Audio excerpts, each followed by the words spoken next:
Hello, welcome back to this week's question and response. And gosh, a big one this week.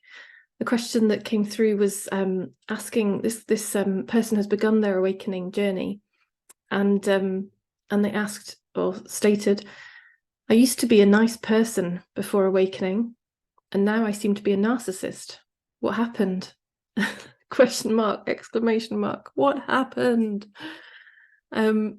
So this has been really interesting for me because my first thought was, gosh, we hear that word narcissism a lot more, in my experience anyway. It seems to be around a lot more than it ever used to be.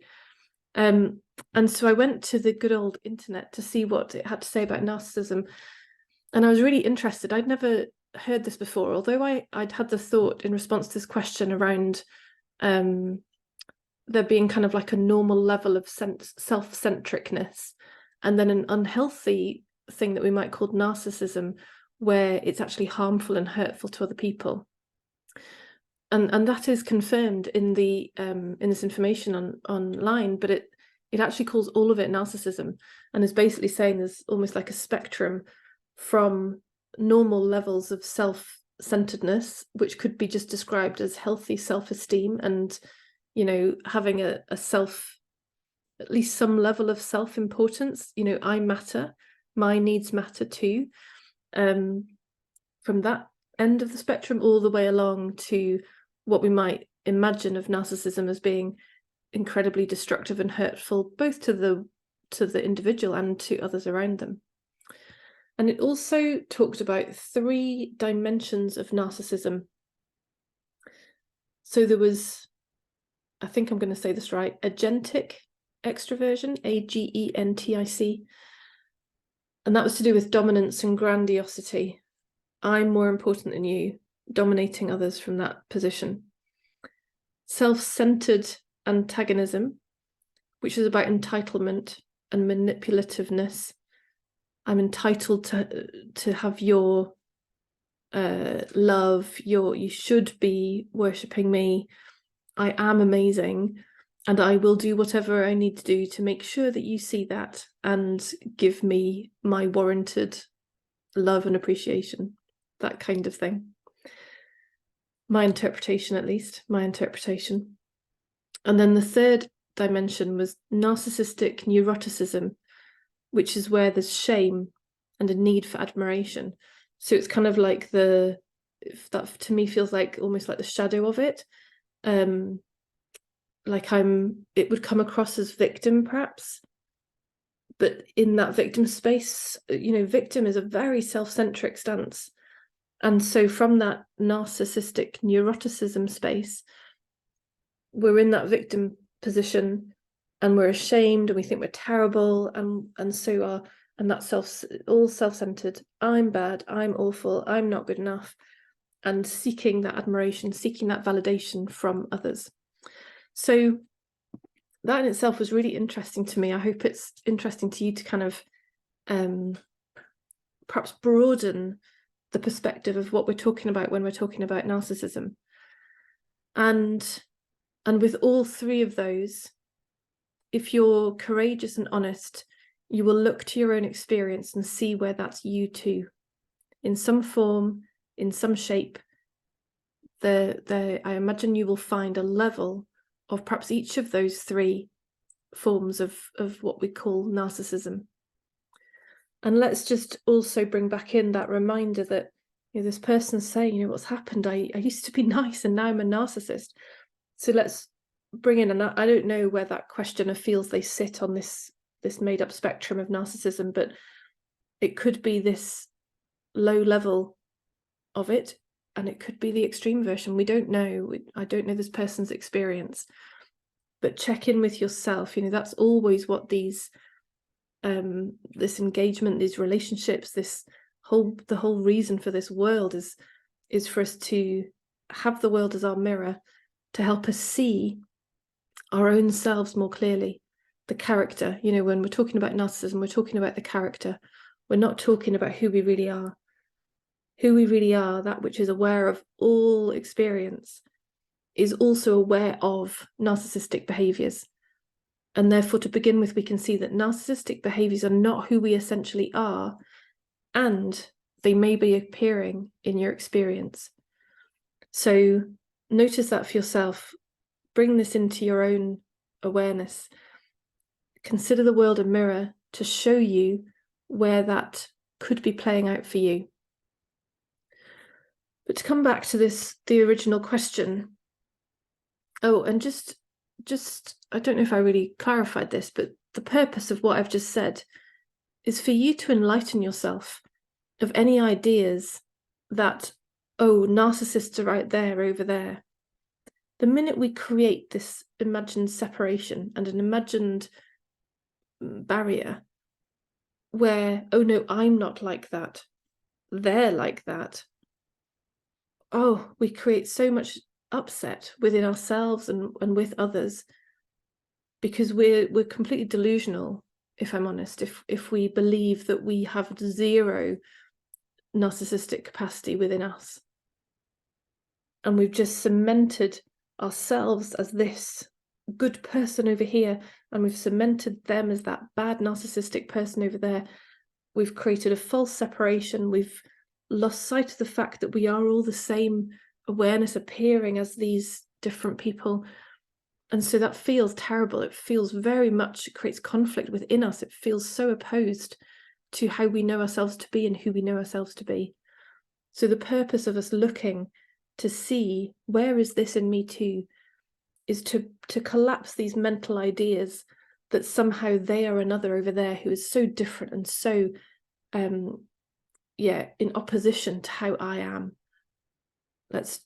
The more we can drop these ideas and see where is it me too, then actually the healthier we live within ourselves and with others, because we're no longer resisting what is in us too that is being expressed in that one over there. And the more there is inclusion here, inclusion of it all, including narcissistic tendencies, then we can start to open into full love and full relationship with ourselves and therefore with the world. So let me come back to the original question. I used to be a nice person before awakening, and now I seem to be a narcissist. What happened? So what happened was the veils of denial and distraction and dismissal started to fall away. So when we first awaken, whether that's a short glimpse or a beautiful lasting experience, something has been remembered very deeply about who we are. Even just an instant flash of sight of that which we are before the content of experience is very relieving, very relaxing, very calming and settling. And in that relaxation, there can be a falling away of ideas and attachments to who we think we are or what we think we are.